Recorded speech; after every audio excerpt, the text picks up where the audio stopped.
प्यारे बच्चों, आपके अपने YouTube चैनल @unique+2.0 पे आप सभी का स्वागत है। आज हम लोग साइंस पढ़ेंगे। साइंस में हम लोग क्लास 10th का चैप्टर 1 पढ़ेंगे। क्लास 10th का जो चैप्टर 1 है बेटा, उस चैप्टर का नाम है केमिकल इक्वेशन। उस चैप्टर का नाम है केमिकल रिएक्शन एंड इक्वेशन। तो बेटा इस चैप्टर को अगर हम हिंदी में कहें तो इसका नाम हो जाएगा रासायनिक अभिक्रिया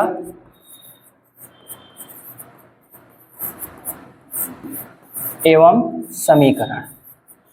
जब हम बेटा इस चैप्टर की शुरुआत करते हैं तो हमको ये 2 पॉइंट देखने को मिलते हैं। पहला पॉइंट हमारा है फिजिकल चेंज और दूसरा पॉइंट हमारा है केमिकल चेंज।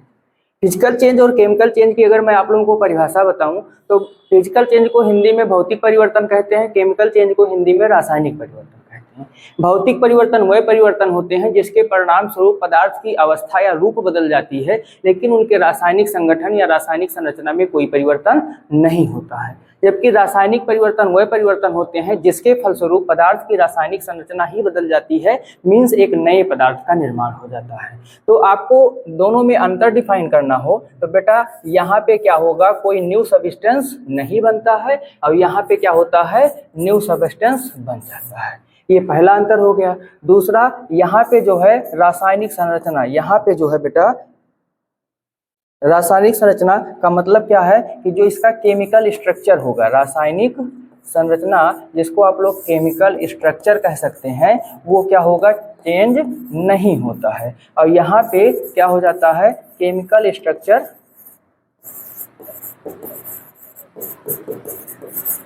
चेंज हो जाता है। कहने का मतलब इसके फलस्वरूप केमिकल, अब इसको हम एक एग्जांपल के थ्रू पढ़ते हैं कि जैसे हमारे पास कोई कागज है, उसको हम छोटे छोटे टुकड़ों में तोड़ सकते हैं। अगर हमने छोटे छोटे टुकड़ों में तोड़ दिया तो फिर वो कागज का कागज ही रह जाता है, कागज का कागज ही रह जाता है। मीन्स यहाँ पे जो चेंज हुआ वो कौन सा चेंज हो जाएगा, फिजिकल चेंज हो जाएगा।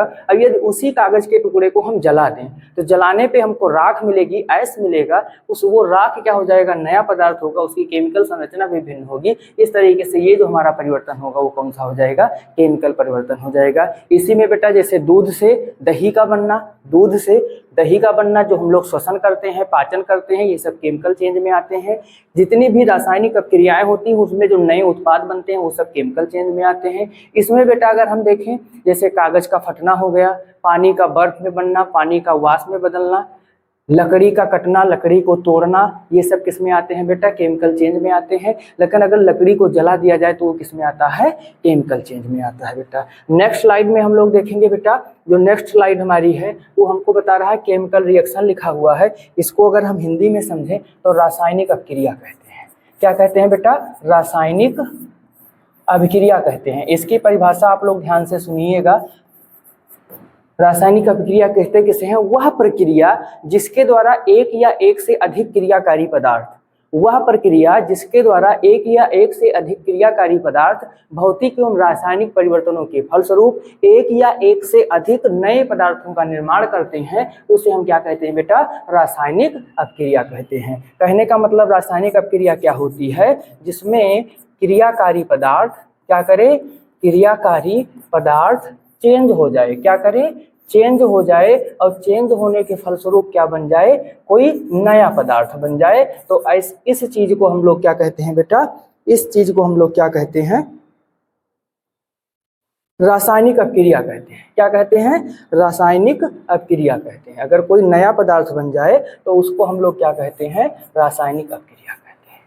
अब ध्यान से सुनिएगा, इसमें जो क्रियाकारी पदार्थ होता है बेटा, इसी को हम लोग अभिकारक कहते हैं। इसी को हम लोग क्या कहते हैं, अभिकारक कहते हैं।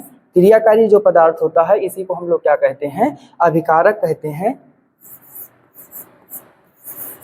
और जो हमारा नया पदार्थ होता है, क्या होता है, जो नया प्रोडक्ट बन के तैयार होता है उसको उत्पाद कहा जाता है। अगर अंग्रेजी बोलें तो अभिकारक को रिएक्टेंट कहते हैं। क्या कहते हैं बेटा, रिएक्टेंट कहते हैं। और जो उत्पाद होता है इसको क्या कहते हैं, प्रोडक्ट कहते हैं।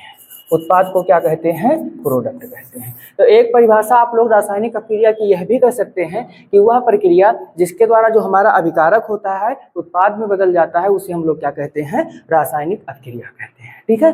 अब बेटा इसके बाद में रासायनिक अपक्रिया के बाद में एक छोटी सी हेडिंग आती है कि रासायनिक समीकरण किसे कहते हैं। एक छोटी सी हेडिंग आती है कि रासायनिक समीकरण, यानी कि जिसको आप अंग्रेजी में कह सकते हैं केमिकल इक्वेशन। क्या कह सकते हैं? Chemical equation. तो बेटा वह समीकरण जिसके द्वारा हम लोग क्या करते हैं, रासायनिक अपक्रियाओं को प्रदर्शित करते हैं, उसे हम क्या कहते हैं? रासायनिक समीकरण कहते हैं। कौन से समीकरण बेटा? जिनके द्वारा हम रासायनिक अपक्रिया को निरूपित करते हैं वो क्या कहलाते हैं? रासायनिक समीकरण कहलाते हैं। जैसे बेटा आपने एक अपक्रिया सुनी होगी कि जो हमारा हाइड्रोजन गैस होता है, हाइड्रोजन गैस जब ये ऑक्सीजन गैस से मिलता है, किससे मिलता है? ऑक्सीजन गैस से मिलता है, तो हमको वाटर मिलता है। क्या मिलता है? वाटर मिलता है। इसको हम अगर रिएक्शन के फॉर्म में लिखेंगे, यानी केमिकल इक्वेशन के फॉर्म में, तो H2 + O2 एरो हमको क्या मिल जाएगा? H2O मिल जाएगा। तो ये हमारा क्या हो जाएगा? केमिकल इक्वेशन हो जाएगा। बेटा जब आप केमिकल इक्वेशन पढ़ ही रहे हो तो इसी के नीचे एक टॉपिक आएगा जिसको हम लोग कहते हैं बैलेंस्ड केमिकल इक्वेशन। हिंदी अगर इसकी बोलें तो संतुलित रासायनिक समीकरण। संतुलित रासायनिक समीकरण किसे कहते हैं? ऐसे समीकरण जिसके अभिकारक एवं उत्पाद दोनों में उपस्थित तत्वों या यौगिकों के परमाणुओं की संख्या समान होती है। ध्यान से सुनिएगा, ऐसे समीकरण जिसमें भाग लेने वाले अभिकारकों एवं उत्पादों के जितने भी परमाणु हैं उन परमाणुओं की संख्या क्या हो? समान हो, उसे हम क्या कहते हैं? बैलेंस्ड केमिकल इक्वेशन कहते हैं, संतुलित रासायनिक समीकरण कहते हैं। ठीक है, तो ये एक बेटा अपने में अच्छा टॉपिक है। इसको हम लोग जब नेक्स्ट वीडियो में डिस्कस करेंगे, क्योंकि इसमें आप लोगों को ये सिखाया जाएगा कि किसी रासायनिक समीकरण को हम संतुलित कैसे करते हैं। आपके पेपर में ये आता भी है कि हम रासायनिक समीकरण को संतुलित कैसे करते हैं। तो इसको आप लोगों को जो है नेक्स्ट वीडियो में हम आपको सिखाएंगे। कई सारे इक्वेशन का एग्जाम्पल लेकर के हम लोग आएंगे। एक बेटा छोटा सा पॉइंट है, आप लोग ध्यान से सुनिएगा।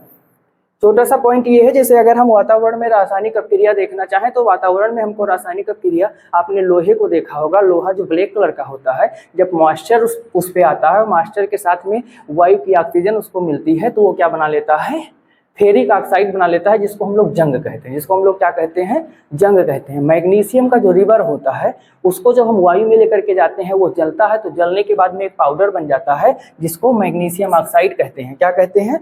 मैग्नीशियम ऑक्साइड कहते हैं, जिसका फार्मूला क्या होता है? MgO होता है। तो ये सारी जो क्रियाएं होती हैं ये क्या होती हैं? केमिकल रिएक्शन होती हैं। अब अगले पॉइंट पे हम लोग देखेंगे change after chemical reaction. Means यदि कोई रासायनिक अपक्रिया हो गई है तो उसके परिणाम स्वरूप कौन कौन से परिवर्तन हमको दिखाई दे सकते हैं, जिससे हम ये पहचान पाएं कि हाँ रासायनिक अपक्रिया हुई है, उसको देखेंगे। पहला इसमें लिखा हुआ है चेंज इन स्टेट। मीन्स रासायनिक अपक्रिया के फलस्वरूप अवस्था में परिवर्तन हो सकता है। अवस्था में क्या हो सकता है? परिवर्तन हो सकता है। अवस्था बोलने तो बेटा पदार्थ की 3 अवस्थाएं होती हैं।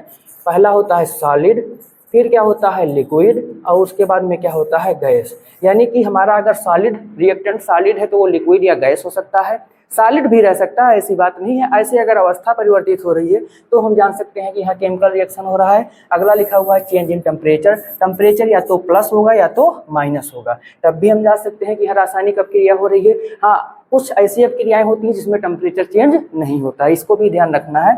अगला लिखा हुआ है चेंज इन कलर। बहुत सारी अपक्रियाएं ऐसी होती हैं जिनके कंप्लीट होने के फलस्वरूप कलर चेंज हो जाता है। जैसे जब मैग्नीशियम ऑक्सीजन में जलता है तो वो क्या हो जाता है? व्हाइट कलर का पाउडर बना देता है। आपने कॉपर को देखा होगा, तांबा देखा होगा, जब ये ऑक्सीजन से अपक्रिया करता है तो हरे रंग का क्यूप्रिक ऑक्साइड बना लेता है। ठीक है, तो यहाँ पे कलर भी चेंज हो जाता है। और एक पॉइंट ये है कि इवैल्यूएशन ऑफ गैस। कुछ अपक्रियाएं ऐसी होती हैं जिनमें गैस उत्सर्जित होने लगती है, तो गैसों का उत्सर्जन भी हमको ये बताता है कि रासायनिक अपक्रिया हो रही है। आप लोग जो एक बात ये ध्यान रखिएगा कि अगर किसी अपक्रिया में कोई गैस बन रही है तो जब गैस बनती है उसको निरूपित करने के लिए हम लोग क्या करते हैं? उसका फार्मूला लिख करके अपर साइड की एक एरो बना देते हैं, जिससे हमको ये पता चलता है कि हाँ गैस निकल रही है बेटा। अब अगली स्लाइड में एक चीज और यहाँ पे मेंशन नहीं है, बट वो रासायनिक अपक्रिया में आप लोगों को मेंशन किया गया है कि न्यू सबस्टेंस भी हमको प्राप्त होता है। क्या प्राप्त होता है? न्यू सबस्टेंस भी प्राप्त होता है। रासायनिक अपक्रिया के फलस्वरूप नया पदार्थ भी बनता है। अगली स्लाइड में हम लोग देखेंगे टाइप ऑफ केमिकल रिएक्शन। रासायनिक अपक्रिया के प्रकार। रासायनिक अपक्रिया के प्रकार। हिंदी में इसको कहते हैं रासायनिक अपक्रिया के प्रकार।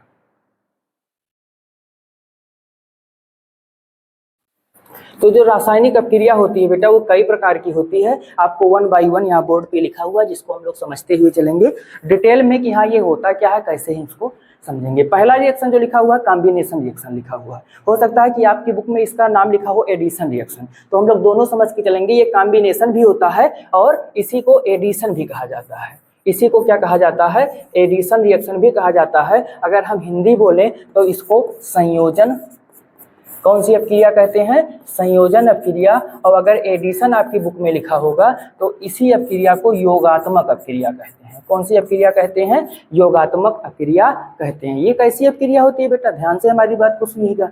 जब किसी रासायनिक अपक्रिया के दौरान 2 या 2 से अधिक अभिकारक मिल करके सिंगल प्रोडक्ट बनाते हैं, ये ध्यान रखिएगा, 2 या 2 से अधिक अभिकारक मिल करके जब सिंगल प्रोडक्ट बनाते हैं तो वो जो हमारी अपक्रिया होती है वो क्या कहलाती है, कॉम्बिनेशन रिएक्शन कहलाती है। एग्जाम्पल हमारे पास ए और बी नाम के 2 रिएक्टेंट हैं, ये केमिकल रिएक्शन किए और इसके फलस्वरूप हमारा अगर सी प्रोडक्ट बन रहा है तो ऐसे रिएक्शन को हम क्या कहेंगे, कॉम्बिनेशन कहेंगे, एडिशन कहेंगे, संयोजन कहेंगे और योगात्मक कहेंगे। अगर हम जनरली एग्जाम्पल देखें तो इसका बेटर एग्जाम्पल ये है बेटा, जब हाइड्रोजन क्या करता है, ऑक्सीजन से अपक्रिया करता है तो क्या बना लेता है, H2O बना लेता है। क्या बना लेता है, H2। अब देखो ये H2 और O2 दोनों साथ में मिले क्या बन गया, सिंगल प्रोडक्ट बन रहा है। सिंगल प्रोडक्ट का मतलब क्या हो जाएगा, ये संयोजन अपक्रिया हो जाएगी या योगात्मक अपक्रिया हो जाएगी। ठीक है, अब अगला लिखा हुआ है डीकम्पोजिशन रिएक्शन। डीकम्पोजिशन रिएक्शन को हम लोग वियोजन अपक्रिया कहते हैं। कौन सी अपक्रिया कहते हैं बेटा, वियोजन अपक्रिया कहते हैं। वियोजन अपक्रिया का मतलब ये हो गया कि हमारे पास कोई सिंगल रिएक्टेंट है और ये 2 प्रोडक्ट बना दे। क्या बना दे, 2 प्रोडक्ट बना दे, यानी कि वह रासायनिक अपक्रिया जिसमें एक अकेला अभिकारक 2 उत्पादों में बन जाता है या टूट जाता है, उसको हम क्या कहते हैं, वियोजन अपक्रिया कहते हैं या डीकम्पोजिशन रिएक्शन कहते हैं। जैसे कि हमारे पास CaCO3 है, CaCO3 को बेटा कैल्शियम कार्बोनेट कहते हैं। जब इसको हीट किया जाता है, हीट कहने का मतलब गर्म किया जाता है, तो ये बना लेता है CaO कैल्शियम ऑक्साइड, और कैल्शियम ऑक्साइड बनाने के साथ में CO2 बना लेता है, कार्बन डाइऑक्साइड बना लेता है। तो कहने का मतलब ये है बेटा, डीकम्पोजिशन में ये हमारा सिंगल था, ये हमारा कैसा था, सिंगल था। और सिंगल होने के बावजूद इसको जब हमने हीट दिया तो ये कितने पार्ट में डिवाइड हुआ, 2 पार्ट में डिवाइड हुआ। तो ये हमारा क्या हो जाएगा, डीकम्पोजिशन रिएक्शन हो जाएगा। वो अपक्रिया जिसमें अकेला अभिकारक 2 उत्पादों में बदल जाता है उसे हम क्या कहते हैं, डीकम्पोजिशन रिएक्शन कहते हैं। अगली स्लाइड में बेटा हम देखेंगे। अगला स्लाइड हमारा लिखा हुआ है डिस्प्लेसमेंट रिएक्शन। इंपॉर्टेंट रिएक्शन है, इसको आप लोग विस्थापन अपक्रिया के नाम से जानते हैं। किस अपक्रिया के नाम से जानते हैं, विस्थापन अपक्रिया के नाम से जानते हैं। बेटा इसमें आप लोगों ने देखा होगा, इसका एक ना एक क्वेश्चन पेपर में आता है कि निम्नलिखित में से कौन सी अपक्रिया होगी या नहीं होगी। तो सबसे पहले हम लोग ये जानते हैं कि विस्थापन अपक्रिया कहते किसे हैं बेटा, वह अपक्रिया जिसमें कोई अधिक सक्रिय तत्व, कोई अधिक सक्रिय तत्व अपने से कम सक्रिय तत्व के विलयन से, अपने से कम सक्रिय तत्व के विलयन या यौगिक से उसको क्या करे, रिप्लेस कर दे, हटा दे। विस्थापन का मतलब क्या करे, हटा दे। तो यदि वो हटा दे रहा है बेटा तो ऐसी अपक्रिया को हम लोग क्या कहते हैं, विस्थापन अपक्रिया कहते हैं। जैसे मान लीजिए लिखा हुआ है A+B और C लिखा हुआ है, तो इस रिएक्शन में करे क्या कि ये इस A वाला B को हटा ले जाए, यानी AC बना दे प्लस B बना दे। तो ऐसे रिएक्शन को हम लोग विस्थापन रिएक्शन कहते हैं। इसमें बेटा एक्चुअली होता क्या है, जैसे एग्जाम्पल के तौर पे देखेंगे, अगर हम लोग कॉपर सल्फेट के सोल्यूशन में, इसमें कॉपर सल्फेट के सोल्यूशन में आयरन डाल देते हैं तो ये क्या बना देता है बेटा, आयरन सल्फेट बना देता है। और आयरन सल्फेट के साथ में ये क्या, कॉपर को रिलीज कर देता है। यहाँ पे क्या हुआ, कॉपर सल्फेट के सोल्यूशन से कॉपर विस्थापित हो रहा है। तो जैसे कॉपर विस्थापित हो रहा है, क्यों, आयरन, क्यों, क्योंकि आयरन जो है बेटा कॉपर से मोर रिएक्टिव है। इस रिएक्शन की परिभाषा आप लोग यही समझेंगे कि जब एक अधिक सक्रिय तत्व अपने से कम सक्रिय तत्व के विलयन में से उसके आयन को रिप्लेस कर देता है, यानी कि और उसके स्थान पर स्वयं आ जाता है, तो ऐसी अपक्रिया को हम लोग क्या कहते हैं, विस्थापन अपक्रिया कहते हैं। इसको समझने के लिए बेटा आप लोगों को पढ़ना पड़ेगा इलेक्ट्रोकेमिकल सीरीज। क्या पढ़ना पड़ेगा, इलेक्ट्रोकेमिकल सीरीज, जिसको हिंदी में विद्युत रासायनिक श्रेणी कहते हैं। क्या कहते हैं, विद्युत रासायनिक श्रेणी कहते हैं। अब विद्युत रासायनिक श्रेणी बेटा हमको जो श्रेणी है उसमें उनके तत्वों को मानक अपचयन विभव के घटते हुए क्रम के अनुसार रखा गया है। एक्चुअली इसमें होता क्या है कि ये जो श्रेणी है ये हमको ये बताती है कि इसमें जो तत्व ऊपर रहेगा उसकी सक्रियता जो है सबसे ज्यादा होगी, उससे जो नीचे आएगा वो कम होगा। इसमें जो है बहुत सारे तत्व आते हैं जैसे कि लाइक, बसर, कान्हा, मगल,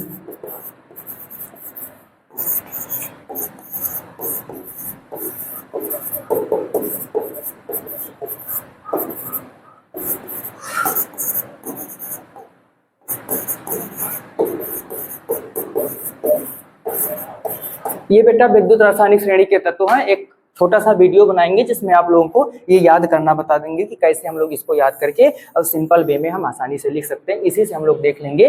फिर जो ऊपर वाला होगा वो रिप्लेस करेगा। अगर इसी में बेटा ये रिएक्शन ऐसे लिखा हो क्या, Cu प्लस FeSO4, तो ध्यान देना कभी कभी पेपर में ऐसे पूछ लेता है। तो अब पूछेगा कि इसका लिखो उत्पाद क्या बनेगा। इस कंडीशन में आपको लिखना पड़ेगा, क्या लिखना पड़ेगा कि यहाँ पे नो रिएक्शन होगा। क्या होगा बेटा, नो रिएक्शन होगा। क्यों, आप लोग देख रहे होंगे Fe जो है ऊपर आ रहा है, Fe कहाँ आ रहा है, ऊपर है, और जो Cu है वो कहाँ है, यहाँ नीचे है। तो इस तरीके से यहाँ पे क्या हो जाएगा, नो रिएक्शन हो जाएगा। ठीक है, ध्यान से समझिएगा। अगला लिखा हुआ डबल डिस्प्लेसमेंट रिएक्शन, इसको हिंदी में कहते हैं द्विव विस्थापन अपक्रिया। द्विव विस्थापन अपक्रिया बेटा वो अपक्रिया होती है, ये विस्थापन अपक्रिया का ही एक टाइप है। इसमें क्या होता है कि हमारे पास जो दोनों कंपाउंड होते हैं उसके जो आयन होते हैं आपस में इंटरचेंज हो जाते हैं। कैसे इंटरचेंज हो जाते हैं, मान लीजिए हमारे पास लिखा हुआ है Na2SO4 प्लस BaCl2, ठीक है। तो जब ये रिएक्शन इस टाइप का हो जाए, पहले सबसे पहले एक सिंपल एग्जांपल हम लोग देखेंगे। सिंपल एग्जांपल का मतलब क्या, हमारे पास AB प्लस CD है, तो इसके दो पार्ट A और B हो गए, इसका दो पार्ट C और D हो गया। जब रिएक्शन इस प्रकार का हो जाए कि AD बन जाए और प्लस CB बन जाए, तो ऐसे रिएक्शन को हम लोग क्या कहते हैं, द्विव विस्थापन अपक्रिया कहते हैं। ऐसे रिएक्शन को हम क्या कहते हैं, द्विव विस्थापन अपक्रिया कहते हैं। For example Na2SO4 plus BaCl2, Na2SO4 sodium sulphate, BaCl2 barium chloride. तो यहाँ पे क्या बन जाएगा बेटा, 2NaCl बन जाएगा और प्लस क्या बन जाएगा, BaSO4 यानी सोडियम क्लोराइड और बेरियम सल्फेट बन जाएगा। ये कौन सी अपक्रिया होगी, द्विव विस्थापन अपक्रिया होगी। अब हम लोग अपनी अगली स्लाइड की ओर चलते हैं। अगली स्लाइड पे हमारे क्या लिखा हुआ है, ऑक्सीडेशन एंड रिडक्शन। इसको बेटा ऑक्सीकरण एवं अपचयन कहा जाता है। कुछ किताबों में ऑक्सीकरण को उपचयन भी कहा जाता है, तो आप लोग कंफ्यूज मत होइएगा। ये ऑक्सीकरण और रिडक्शन बेटा दोनों साथ में लेकर के हम लोग समझेंगे। यह है ऑक्सीकरण और ये क्या है, रिडक्शन। ध्यान से सुनिएगा।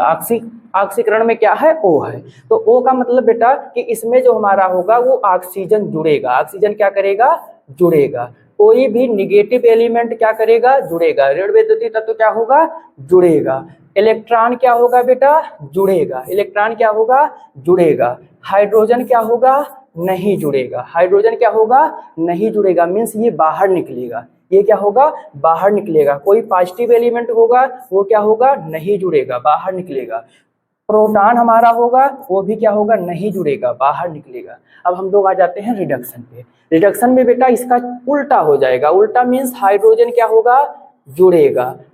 पॉजिटिव एलिमेंट कोई होगा वो क्या होगा, जुड़ेगा। और जो हमारा प्रोटॉन होगा वो क्या होगा, जुड़ेगा। लेकिन ऑक्सीजन नहीं जुड़ेगा, मीन्स निकलेगा। निगेटिव जो हमारा होगा क्या होगा, जो हमारा निगेटिव होगा बेटा वो क्या हो जाएगा, नहीं जुड़ेगा। इलेक्ट्रॉन जो होगा वो क्या होगा, नहीं जुड़ेगा, निकलेगा। अगर इतनी कंडीशन हो रही है तो उसको हम क्या कहेंगे, ऑक्सीडेशन रिएक्शन कहेंगे, या और उधर वाली जो कंडीशन हो रही है उसको हम क्या कहेंगे, रिडक्शन कहेंगे। ऑक्सीडेशन का सिंपल एग्जांपल है कि Mg+O2। देखो ऑक्सीजन जुड़ रहा है, क्या बन गया, MgO बन गया, मैग्नीशियम ऑक्साइड बन गया। तो ये कौन सी अपक्रिया होगी, ऑक्सीकरण अपक्रिया होगी। अपचयन का बेटा कुछ भी ले सकते हो। रियल केस में ये अपक्रिया होती है NaH2, तो ये क्या बन जाएगा, 2NaH बन जाएगा। इसको सोडियम हाइड्राइड कहते हैं। सिंपल वे में ये अपक्रिया नहीं होती, लेकिन एग्जाम्पल के तौर पर आप लोग आसानी से समझ सकते हैं। तो ये आपका ऑक्सीडेशन है और ये क्या है, रिएक्ट। रिडक्शन है। एक चीज और ध्यान में रखिएगा, अगर ये दोनों साथ साथ होने लगे, तो जब ये दोनों साथ साथ होती हैं तो ऐसी अपक्रिया को रिडॉक्स अपक्रिया कहते हैं। क्या कहते हैं? रिडॉक्स अपक्रिया कहते हैं। ऐसी अपक्रिया को क्या कहते हैं बेटा? रिडॉक्स अपक्रिया कहते हैं। रिडॉक्स अपक्रिया का एक एग्जाम्पल आप लोग ध्यान से देखिएगा। जैसे अगर मान लीजिए हमारे पास है CuO प्लस H2O, तो यहाँ से हमको क्या प्राप्त हो सकता है? ध्यान से देखिएगा, CuO प्लस H2 हमारे पास में है, तो यहाँ से हमको क्या प्राप्त हो सकता है? Cu plus H2O, Cu plus H2O। देखो इस Cu से ऑक्सीजन क्या हो रहा है? निकल रहा है। ये देखो निकल रहा है, तो मतलब क्या हो जाएगा? ये जो पार्ट होगा रिडक्शन का हो जाएगा। अब इसमें देखो ऑक्सीजन जुड़ रहा है, H2 में ऑक्सीजन आकर के जुड़ रहा है, तो ये क्या हो जाएगा?